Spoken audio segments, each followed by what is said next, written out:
ایک جگہ پہنچ کر رکن الدین بیبرس نے اپنے لشکر کو روک دیا۔ لشکر جب رک گیا تب بڑے سالاروں میں سے فارس الدین، ترنتائی، سیف الدین، حسام الدین اور دوسرے اپنے گھوڑوں کو دوڑاتے ہوئے رکن الدین کے گرد آ جمع ہوئے تھے۔ اس موقع پر بڑے سالار سیف الدین نے رکن الدین کو مخاطب کیا، امیر خیریت تو ہے؟ آپ نے لشکر کو روک دیا ہے۔ اس موقع پر رکن الدین بیبرس نے پہلے ایک گہری نگاہ اپنے ساتھیوں پر ڈالی، پھر بڑی رازداری میں کہنے لگا، یہاں لشکر کو روک کر میں دو اہم کام کرنا چاہتا ہوں۔ پہلا یہ کہ لشکر کی تقسیم کو آخری شکل دینی ہے، دوسرا یہ کہ منگولوں کے مقابلے میں اپنی فتح مندی اور کامیابی کو یقینی بنانے کے لیے ایک حربہ بھی استعمال کرنا ہے۔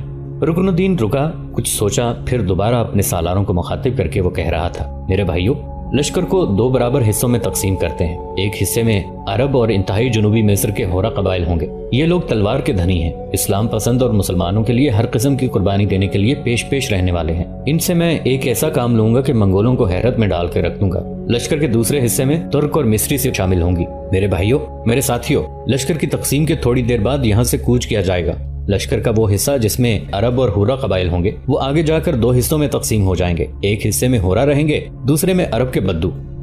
ان سے کام لینے کی ذمہ داری سیف الدین میں تمہارے اور ترنتائی کے حوالے کرتا ہوں۔ ہلاکو خان کے سپہ سالار قطبوغا نے جس جگہ قیام کر رکھا ہے وہ عین جالود کہلاتی ہے، اس جگہ سے ہم سب بھی واقف ہیں۔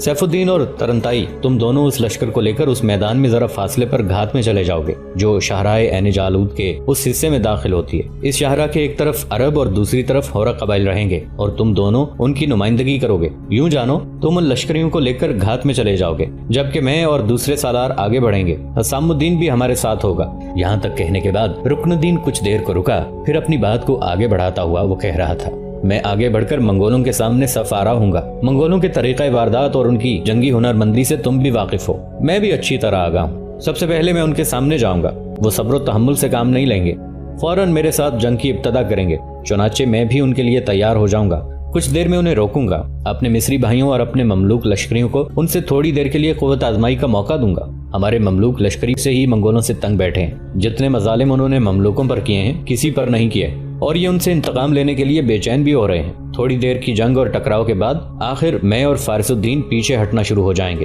یہ ظاہر کریں گے کہ منگولوں پر ہم قابو نہیں پا سکے، ان کا دباؤ ہم پر بڑھ گیا ہے جس کی وجہ سے ہمیں پسپا ہونا پڑا ہے۔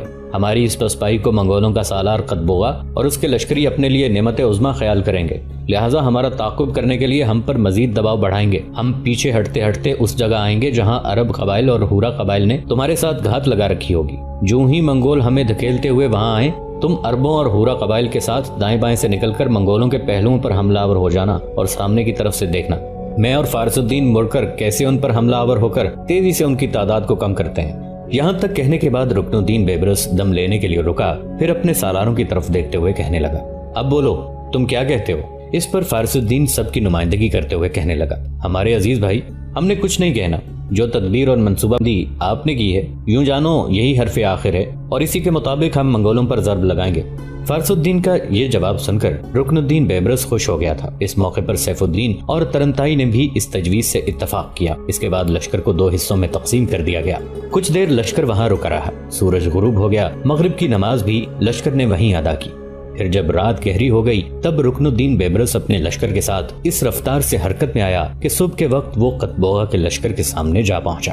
چنانچہ رکن الدین کی تجویز کے مطابق عین جالود کے میدانوں میں داخل ہونے کے بعد سیف الدین اور ترنتائی ہورا قبائل کے ساتھ گھات میں چلے گئے تھے، جبکہ فارس الدین اور رکن الدین منگولوں کے سامنے صف آرا ہونا شروع ہو چکے تھے۔ رکن الدین بیبرس کے وہاں پہنچنے کے ساتھ ہی قطبوغا نے اپنے لشکر کو استوار کرتے ہوئے صفیں درست کرنا شروع کر دی تھی۔ قطبوغا نے دیکھا کہ اس کے مقابلے میں مسلمانوں کا ایک چھوٹا سا لشکر آیا ہے۔ اس نے اور اس کے دوسرے سالاروں نے خیال کیا کہ یہ مسلمان جان بوجھ کر ہمارے سامنے موت کے منہ میں سر دے کر اپنا خاتمہ کرنا چاہتے ہیں، اور رکن الدین بیبرس کے لشکر کو دیکھتے ہوئے وہ ٹھٹھا مذاق اڑانے لگے اور مسلمانوں کے خلاف نعرے بازی بھی کرنے لگے۔ اس موقع پر رکن الدین بیبرس نے جو لشکر اس کے ساتھ تھا اسے دو حصوں میں تقسیم کیا، آدھا اپنے پاس رکھا، آدھا فارس الدین کی کمانداری میں دیا۔ اس کے بعد جنگ کی ابتدا ہلاکو خان کے سپہ سالار قطبوغا نے کی تھی، اور وہ منگولوں کے علاوہ گرجستانیوں، آرمینی عیسائیوں اور ان ٹیمپلرز کے ساتھ جو لشکر میں شامل ہو چکے تھے حرکت میں آیا اور رکن الدین کے لشکر پر حملہ آور ہو گیا تھا۔ دوسری طرف رکن الدین بیبرس اور فارس الدین نے بھی کمال انداز میں اپنے کام کی ابتدا کی۔ وہ بھی آگے بڑھے، جوابی کارروائی کرتے ہوئے وہ بھی طلسمی آندھیوں کی طرح حملہ آور ہو گیا تھا۔ اب دونوں طرف کے لشکری ایک دوسرے پر وقت کی بساط کو الٹنے والی آندھیوں کی خوفناک دستک کی طرح ضرب لگانے لگے تھے۔ کیونکہ قتبوغہ کے لشکر کی تعداد بہت زیادہ تھی، لہٰذا اس کو پکی امید تھی کہ بے شک اس کے مقابلے میں مسلمانوں کا یہ لشکر کڑی دیوار کی مانند ثابت قدم تھا، لیکن جلد ہی وہ اس دیوار کو گرا کر مکمل طور پر مسلمانوں کے اس لشکر کا خاتمہ کر دے گا۔ اسی موقع پر رکن الدین بیبرس کے خاص اشارے پر اس کے پورے لشکر نے کچھ ایسے انداز میں پیچھے ہٹنا شروع کیا جیسے وہ منگولوں کے دباؤ کو برداشت نہ کر سکے ہوں۔ منگول یہی سمجھے کہ ان کے مقابلے میں مسلمانوں کو ہزیمت اٹھانا پڑی ہے، لہٰذا وہ کچھ دیر تک پسپائی اختیار کرتے ہوئے پیچھے ہٹتے رہیں گے اور اس کے بعد موقع دیکھ کر ایک دم پلٹیں گے اور بھاگ کھڑے ہوں گے۔ لیکن منگول نہیں جانتے تھے کہ رکن الدین بیبرس فطرت کے انوکھے کارکنوں کی طرح ساحرانہ رسوم کی ابتدا کرتے ہوئے منگولوں کی زندگی کو موت، ان کی فتح کو شکست میں تبدیل کر دینے کی طرف لے جا رہا تھا۔ نیکی سے محروم، گھمنڈ میں ڈوبے منگول نہیں جانتے تھے کہ رکن الدین بیبرس ان سے بھی زیادہ جنگ کی ہنرمندی جانتا ہے اور وہ بڑے احسن طریقے اور بڑی ترتیب کے ساتھ انہیں جزا اور سزا کے عمل سے گزارنے کی طرف لے جا رہا ہے۔ انسانیت کو اوریاں کر دینے والے منگول نہ سمجھ سکے کہ رکن الدین بیبرس بڑے منظم طریقے سے انہیں رو ادھیڑتے خون آلود لمحوں اور موت کے قہر آلود سایوں کی طرف لے جا رہا تھا۔ جو ہی منگول رکن الدین بیبرس اور فارس الدین کا تعاقب کرتے ہوئے اس جگہ آئے جہاں دائیں بائیں عرب اور ہورا قبائل کے جنگجو گھات لگائے بیٹھے تھے، تب زمین کی سطح پر ایک طوفان اٹھ کھڑا ہوا۔ سب سے پہلے ایک کھلی آستینوں والے بدوؤں نے اپنے پہلے ہی حملے میں منگولوں کو ہلا کے رکھ دیا تھا۔ یہ پہلا موقع تھا کہ منگولوں کا ایسے جنگجوؤں سے پالا پڑا تھا جو ان کی اگلی صفوں کو چیرنے کے لیے بے چین اور بےتاب ہو رہے تھے۔ عربوں کے پیچھے ہورا قبائل کے جنگجو بھی دوسری سمت سے خطہ لاہوت کی روشنی سے زیادہ سبک رفتار، مسافروں آتش اناد رکھنے والی تیز گام برق کی طرح نمودار ہوئے۔ کھلی آستینوں والے عربوں نے جو برابر نعرے بلند کرتے ہوئے آگے بڑھنے کی کوشش کر رہے تھے، اپنے پہلے ہی حملے میں منگولوں کی کئی صفوں کو کھنگال اور نچوڑ کر رکھ دیا تھا۔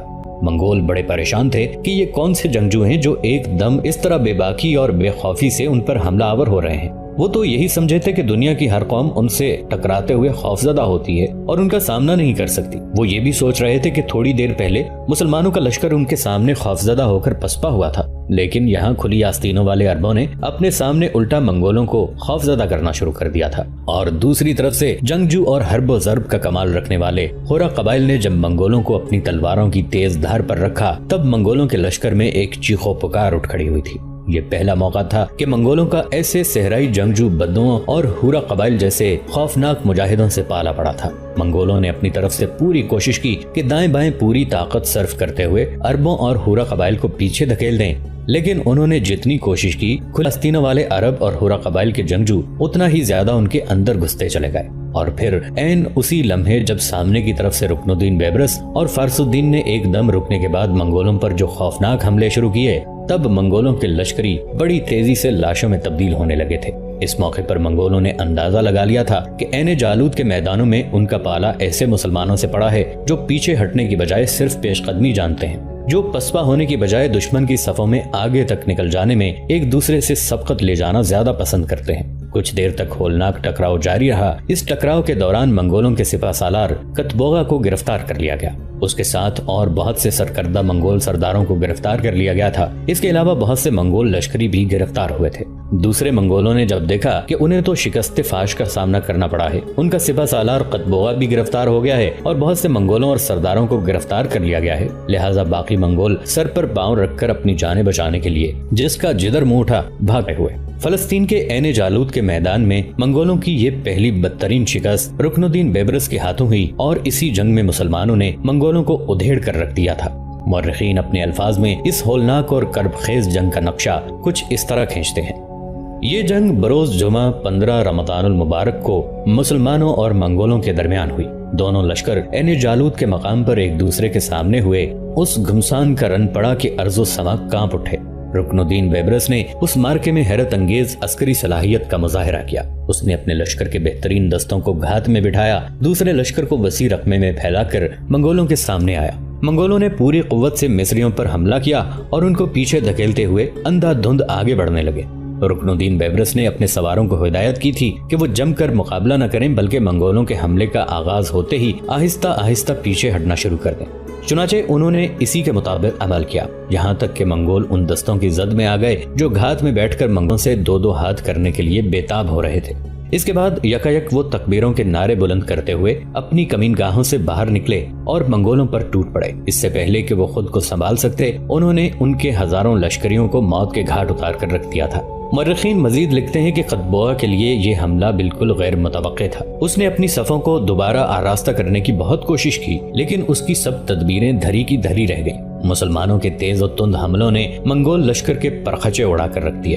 گرجستانی اور آرمینی دستوں کا وہ برا حشر ہوا کہ مسلمان مجاہدین نے ان کو بالکل روند ڈالا تھا۔ غرض چند گھنٹے کے اندر اندر منگولوں کو ایسی کمر توڑ شکست ہوئی کہ پچھلے 40 سالوں میں اس کی کہیں نظیر نہیں ملتی تھی۔ مورخین یہ بھی لکھتے ہیں کہ قطبوغا عین میدان جنگ میں اپنے کئی ساتھیوں سمیت مسلمانوں کے ہاتھوں گرفتار ہوا۔ یہ درندہ صفت انسان شام کے مسلمانوں پر بے پناہ ستم توڑ چکا تھا، کسی رعایت کا مستحق نہیں تھا۔ چنانچہ جب اسے بیبرس کے سامنے پیش کیا گیا تو اس نے بلا تعامل اس قتل کرنے کا حکم دے دیا۔ قتل ہونے سے پہلے تکبر کرتے ہوئے اور ڈینگ مارتے ہوئے اس نے کہا تھا، مسلمانوں نے میدان جیت لیا تو کیا ہوا؟ کیا منگولوں کی ماؤں نے بچے جننا چھوڑ دیے ہیں یا ان کی عورتیں بانجھ ہو گئی ہیں؟ میرے مرنے کے بعد منگول عین جالوت کی اس شکست کا بدلہ ضرور لیں گے۔ تمہیں اور تمہارے ملک کو اپنے گھوڑوں کی ٹاپوں سے کچل کے رکھ دیں گے۔ رکن الدین بیبرس نے قطبوغا کی اس ڈنگ کا جواب خندہ پیشانی کے ساتھ دیا اور اس کا سر کاٹ کر نمائش کے لیے قاہرہ بھیج دیا۔ اس کے ساتھیوں کو بھی اسیر کر کے قاہرہ بھیجا گیا، جہاں گلیوں میں پھرانے کے بعد ان کی گردنیں کاٹ دی گئیں۔ کچھ مورخین نے یہ بھی لکھا ہے کہ ان منگول قیدیوں کو موت کے گھاٹ اتارنے سے پہلے ان کے ہاتھ پاؤں توڑے گئے، کیونکہ انہوں نے مسلمانوں پر لرزہ خیز مظالم ڈھائے تھے۔ ان قیدیوں میں قطبوغا کا بیٹا بھی شامل تھا۔ اس طرح وہی منگول جن کے متعلق مشہور تھا کہ ان کو کوئی شکست نہیں دے سکتا، ان کا عبرتناک انجام اہل مصر نے اپنی آنکھوں سے دیکھ لیا تھا۔ بہرحال معرکہ عین جالوت کا شمار تاریخ کی فیصلہ کن جنگوں میں ہوتا ہے۔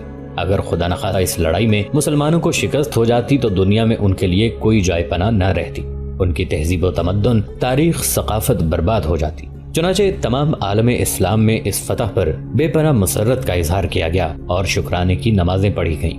مورخین یہ بھی لکھتے ہیں کہ اگر رکن الدین بیبرس اور کچھ بھی نہ کرتا تو صرف ایک مارکے میں اس کی کامیابی اس کی شہرت اور عوام کی نظروں میں امتیازی مقام دلانے کے لیے کافی تھی۔ دوسری طرف منصور بن احمد ابھی تک حلب، حمص اور کبھی کبھی البیرا کے نواح میں ایک طوفانی ہیجان کھڑے کیے ہوئے تھا۔ ان علاقوں میں جہاں کہیں بھی اسے مسلمانوں کا کوئی لشکر متحرک نظر آتا، وہ آندھی اور طوفان کی طرح اس پر وارد ہو جاتا اور جہاں تک ممکن ہوتا ان کا قتل عام کرتا اور انہیں مسلمانوں کے علاقوں سے اپنی ضرورت کا سامان حاصل کرنے نہ دیتا۔ اس نے ایک طرح سے منگولوں کو معاشی طور پر اپاہج کرنے کی مہم شروع کر رکھی تھی اور ساتھ ہی ساتھ جہاں موقع ملتا وہ ان کا قتل عام کر کے ان کی تعداد کو بھی کم کرتا جا رہا تھا۔ منصور بن احمد ایک روز حمص کے نواحی علاقوں میں اپنے لشکر کے ساتھ قیام کیا تھا اور ایک بلند جگہ پر شرف الدین کردی، حسام الدین اور دیگر سالاروں کے ساتھ بیٹھا کسی موضوع پر گفتگو کر رہا تھا کہ کچھ مخبر وہاں پہنچے۔ ان کی آمد پر منصور بن احمد نے خوشی کا اظہار کیا اور ہاتھ کے اشارے سے انہیں اپنے قریب بیٹھنے کے لیے کہا۔ جب وہ مخبر بیٹھ گئے تب بڑے شوق اور جستجو بھرے انداز میں ان کی طرف دیکھتے ہوئے منصور بن احمد بول اٹھا، میرے بھائیو، کیا تم کسی سمت سے ہمارے لیے اچھی خبر لے کر آئے ہو؟ اس پر ایک مخبر بولا اور کہنے لگا، امیر، آپ کا اندازہ درست ہے، ہم مصر کی طرف سے ایک اچھی خبر لے کر آئے ہیں۔ امیر، بات یہ ہے کہ ہلاکو خان اپنے آبائی وطن کی طرف جاتے ہوئے اپنے بہترین سالار قطبوغا کو بہت بڑے لشکر کے ساتھ فلسطین میں چھوڑ گیا تھا۔ چنانچہ ان حالات کی خبر جب مصر کے سپہ سالار رکن الدین بیبرس کو ہوئی تو وہ لشکر لے کر نکلا۔ عین جالوت کے مقام پر اس کا ٹکراؤ قطبوغا سے ہوا۔ رکن الدین نے اپنے بہترین سالاروں کے ساتھ قطبوغا کو بدترین شکست دی، ان گنت اور بے شمار منگولوں کو موت کے گھاٹ اتار دیا۔ قطبوغا کو زندہ گرفتار کر لیا۔ گرفتار ہونے والوں میں اس کا بیٹا بھی شامل تھا۔ چنانچہ قطبوغا اور اس کے بیٹے کو قتل کر دیا گیا اور جتنے منگول جنگ کے دوران گرفتار ہوئے ان کے سر قلم کر کے بھی مصر کے گلی کوچوں میں اس لیے پھرائے گئے تاکہ مسلمانوں پر منگولوں کا ایک طرح کا جو رعب اور خوف چھا گیا تھا اسے ختم کر دیا جائے۔ امیر، فلسطین کی وادیوں میں رکن الدین بیبرس نے منگولوں کو ایک دم اپنے سامنے سرنگوں ہونے اور جھکنے پر مجبور کر دیا ہے۔ اب رکن الدین بیبرس کا نام منگولوں کے لیے خوف اور وحشت کی علامت بن گیا ہے۔ جب تک مخبر بولتا رہا، منصور بن احمد، شرف الدین، حسام الدین اور دوسرے سالار مسکراتے رہے، خوشی کا اظہار کرتے رہے۔ جب مخبر خاموش ہوئے تب بے پناہ خوشی کا اظہار کرتے ہوئے منصور بن احمد کہنے لگا، رکن الدین، اب حالات تبدیل ہوں گے۔ منگولوں کو اپنے سامنے شکست کے بے رنگ دھندلکوں میں موت ہی موت دکھائی دے گی۔ چاروں طرف ان کے لیے درد کے طوفان کھڑے کر دیے جائیں گے۔ اب اونگتی مسلم قوم بیدار ہوگی۔ دوسری طرف فلسطین کے میدانوں میں منگولوں کو بدترین شکست اور رکن الدین بیبرس کی شاندار فتح کی خبر جب برقعی خان کے پاس پہنچی تو برقعی خان نے بے پناہ خوشی کا اظہار کیا۔ اور جو لوگ یہ خوشخبری لے کر اس کے پاس پہنچے تھے انہیں اس نے خوب نوازا۔ اس کے بعد اس نے تیز رفتار قاصد رکن الدین بیبرس کی طرف روانہ کیے۔ اس نے ہلاکو خان کے مقابلے میں رکن الدین کو محبت اور دوستی کا پیغام بھیجا اور یہ بھی کہا کہ منگو خان کی موت اور فلسطین میں رکن الدین کے ہاتھوں ہلاکو خان کے لشکر کی شکست حیرتناک خبر نے اسے خوش کر دیا ہے۔ چنانچہ مورخین لکھتے ہیں کہ برقائی خان نے اس شاندار اور عظیم فتح پر رکن الدین بیبرس کو مبارکباد کے پیغام بھیجے۔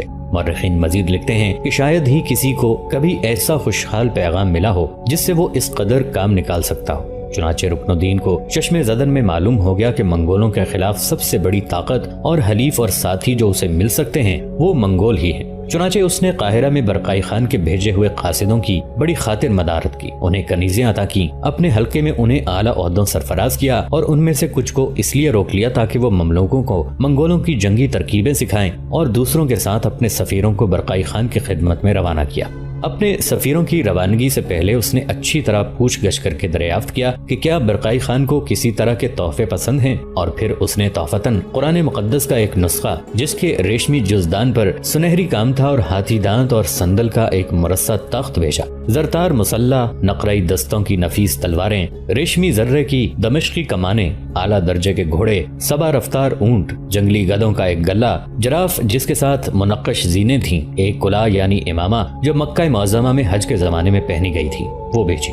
رکن الدین نے برقائی خان کی طرف سے اپنے ایک سالار کو حج بیت اللہ کے لیے روانہ کیا، ساتھ ہی اس نے حسین اور نوجوان کنیزیں بھی اسے روانہ کیں جو گانے اور کھانے پکانے میں مشاق تھیں۔ ان کی خدمت کے لیے خواجہ سراؤں کا ایک دستہ ساتھ کر دیا اور اس کے ساتھ اور بہت سے تحفے جو برقائی خان کو پسند آ سکتے تھے۔ تحفوں کے ساتھ جو خط بھیجا گیا وہ رکن الدین نے خود اپنے ہاتھ سے لکھا تھا۔ اس خط میں رکن الدین نے توجہ کروائی تھی کہ ہلاکو خان اسلام کو سرے سے نیست و نابود کرنے پر تلا ہوا ہے۔ یہ عاجز رکن الدین یہ کوشش اور سعی کر رہا ہے کہ خلافت کو اثر نو بحال کرے اور کافروں کے خلاف جہاد کرے۔ رکن الدین نے یہ بھی وعدہ کیا کہ قاہرہ کی جامع مسجد کے خطبے میں برقائی کا نام بھی لیا جائے گا۔ آخر میں تجویز پیش کی گئی کہ برقائی خان اس طرح مدد کر سکتا ہے کہ عقب سے ہلاکو خان کے لشکر پر حملہ کرے۔ یہ خط بقول مورخین بڑے دوستانہ لہجے میں سیاسی ضرورت کے پیش نظر لکھا گیا تھا۔ اس کی وجہ سے مصر پر ہلاکو خان کی یورش کا خدشہ ٹل گیا۔ یہ پہلا موقع تھا خاندان زریں کے ایک فرد یعنی برقائی خان نے اپنے ہی خانوادے اور قوم کے خلاف ایک اجنبی قوم کے لیے قدم اٹھایا تھا۔ اس کے بعد رکن الدین پھر حرکت میں آیا۔ قطبوغہ کو شکست دینے اور منگولوں کا قتل عام کرنے کے بعد وہ بیکار نہیں بیٹھا۔ پہلے وہ اپنے لشکر کے ساتھ واپس قاہرہ گیا، اب اس کی شہرت کو دوام مل چکا تھا۔ رکن الدین نے پہلے منصورہ اور دیگر کئی دوسری لڑائی میں بے مثال شجاعت اور عسکری صلاحیت کا مظاہرہ کر کے مصر کی سیاست میں نمایاں مقام حاصل کر لیا تھا۔